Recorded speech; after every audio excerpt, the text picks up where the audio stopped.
अध्यक्ष महाशय, पूजन गुरुजन वर्ग आणि इथे उपस्थिती माझा मित्र मैत्रिणी सर्वांना माझा नमस्कार. अध्यक्ष महाशय, पूजन गुरुजन वर्ग आणि इथे उपस्थिती माझा मित्र मैत्रिणी सर्वांना माझा नमस्कार.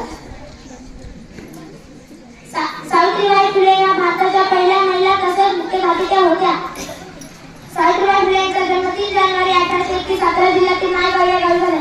वयाच्या 9व्या वर्षी त्यांचा विवाह ज्योतिबा फुले यांच्याशी झाला. ज्योतिबा फुले, महात्मा ज्योतिबा फुले यांनी सावित्रीबाई फुलेंना लिहायला वाचायला शिकवले व स्त्री शिक्षणाचा पाया रचला. एवढे माझे 2 शब्द सांगतील. जय हिंद, महाराष्ट्र. 1831 रोजी नायगाव या जिल्ह्यातील झाले. यांच्या वडिलांचे नाव खंडोजी नरसी पाटील व वयाच्या 9व्या वर्षी यांचा विवाह ज्योतिबा फुले यांच्याशी झाला. महात्मा फुले व सावित्रीबाई फुले यांना अत्यंत कठीण परिस्थितीत सावित्रीबाईंना लिहायला वाचायला शिकवले. महात्मा फुले व सावित्रीबाई फुले यांना 1848 मध्ये पुण्यात मुलींची पहिली शाळा सुरू केली. शिक्षक म्हणून शिकले. आपल्या या क्रांतिकारी लोकांना सावित्रीच्या बुद्धीला स्त्रियांच्या शिक्षणाचा पाया तू घातला. अशिक्षित अडाणी तू पतीपाशी शिकली. मुलींसाठी पहिली शाळा तू काढली. मुलींसाठी पहिली शाळा तू काढली. दुसरी ओवी गायली तुझ्या धैर्याला. दगड गोटे खाऊनी चालवली तू शाळा. घराबाहेर काढिले गुंडांनी अडविले. धीराने तोंड दिले सगळ्या या त्रासाला. तिसरी माझी ओवी ग तुझ्या मोठ्या मनाला. फसलेल्या विधवेचा सांभाळ तू केला. अबलानी अनाथांचे माय बाप होऊन यशवंत बाळाला दत्तक घेऊन. यशवंत बाळाला दत्तक घेऊन. चौथी ओवी गायली तुझ्या थोर हृदयाला. माणुसकीचा झरा जाचित्य गाईला. ज्योतिबांची सावली नाही तू राहिली. सत्य धर्म प्रकाशात तेजानं तळपली. सत्य धर्म प्रकाशात तेजानं तळपली. दुःखितांच्या सेवेत देह तू ठेविला. स्मरण तुझे करुणी वर्षांनी घेतला. भगिनींना जागवीन संघटित करीन. ज्ञानज्योत लावीन हेच तुला नमन. ज्ञानज्योत लावीन हेच तुला नमन. दार उघडले ज्या स्त्रीने स्त्री शिक्षणाचे दार उघडले. ज्या स्त्रीने स्त्रियांना शिक्षणाचे दार उघडले त्या स्त्रीला माझा मानाचा मुद्रा, मानाचा मुद्रा, मानाचा मुद्रा. अरे झोपेचं सण घेतलं त्यांना उठवावं कसं. पहिलेपणाचं ढोंग घेतलं त्यांना सुनवावं कसं. आपल्या समाजातल्या स्त्रीला शिक्षणाच्या प्रवाहात आणावं कसं आणि शिक्षण हेच आपलं जीवन आहे हे आपल्या समाजातल्या लोकांना सांगावं कसं, पटवून द्यावं कसं. सांगावं कसं, पटवून द्यावं कसं. सन्माननीय व्यासपीठ, वंदनीय गुरुजन वर्ग व माझे बालमित्र मैत्रिणींनो सर्वांना माझा नमस्कार. सर्वप्रथम सर्वांना बालिका दिनाचा हार्दिक हार्दिक शुभेच्छा. हार्दिक हार्दिक शुभेच्छा. जिंदगी एक कांटों का सफर है. जिंदगी एक कांटों का सफर है. हौसला उसकी पहचान है. हौसला उसकी पहचान है. रास्तों पर तो सभी चलते हैं. रास्तों पर तो सभी चलते हैं पर रास्ता बनाने वाला ही वही इंसान होता है. वही इंसान होता है. अशी वेळ होती मुलींना शिक्षणापासून खूप दूर केलं जायचं. मुलगी ही शिक्षणापासून वंचित होती.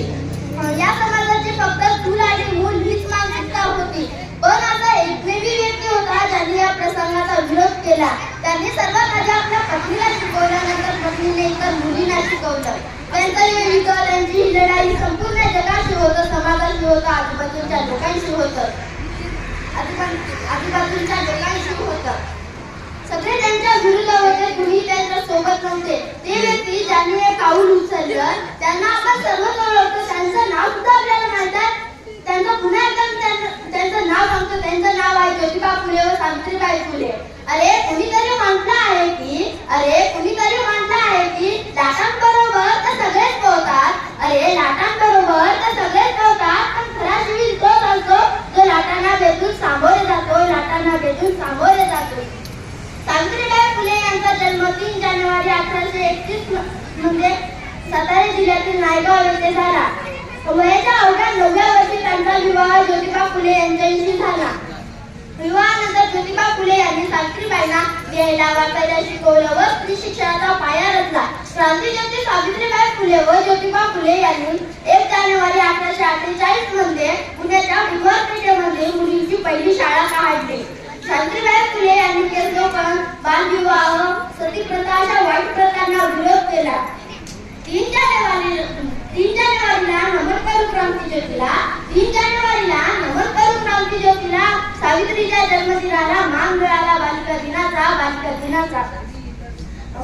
सावित्रीबाई फुले यांनी मुलींसाठी एक शाळा काढली, ज्यात त्या मुलींना शिकवण्यासाठी जायच्या, ज्ञान द्यायच्या, जेणेकरून मुली पुढे जातील, त्या सुद्धा शिकतील. पण हे सर्व करताना त्यांच्या वाट्यामध्ये खूप अडचणी आल्या. जेव्हा त्या मुलींना शिकवायला जायच्या तेव्हा आजूबाजूचे लोक त्यांना दगड मारायचे, चिखल फेकायचे, शिवीगाळ सुद्धा करायचे. पण त्यांनी सगळं काही सहन केलं. बऱ्याचदा त्यांच्या घरालाही तोडण्यात आलं. इतकंच नाही तर त्यांच्यावर हमला सुद्धा झाला. पण आजूबाजूच्या लोकांनी त्याच्या हिमतीला तोडण्याचा बराच प्रयत्न केला. पण त्यांनी हार मानली नाही. त्यांनी शेवटपर्यंत हार मानली नाही. कारण की त्यांनी ठरवलं होतं हे मला करायचं म्हणजे करायचंच.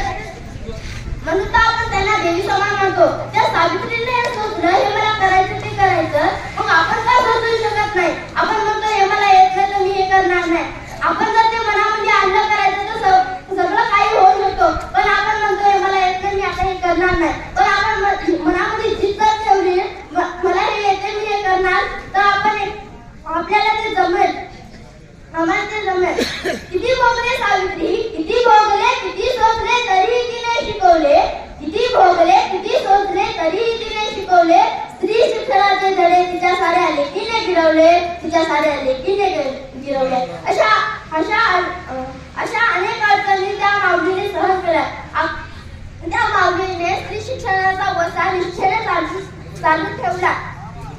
सावित्रीबाई फुले यांनी त्यांचं काम अधिकच जोरात सुरू केलं. ज्योतिबा फुलेही त्यांच्या सोबत होते. अखेर त्यांना यश मिळालं. त्या माऊली सावित्रीबाई फुले यांचा मृत्यू 10 मार्च 1857 साली झाला. जाता जाता एवढेच बोलते शाम सूरज को ढलना सिखाते, शाम परवाने को ढलना सिखाते. इतिहास बदलने वालों को होती है थोड़ी तकलीफ, मगर ये एक तकलीफी इंसान को चलना सिखाते. इतके बोलून मी माझे 2 शब्द संपवते. जय हिंद, जय महाराष्ट्र.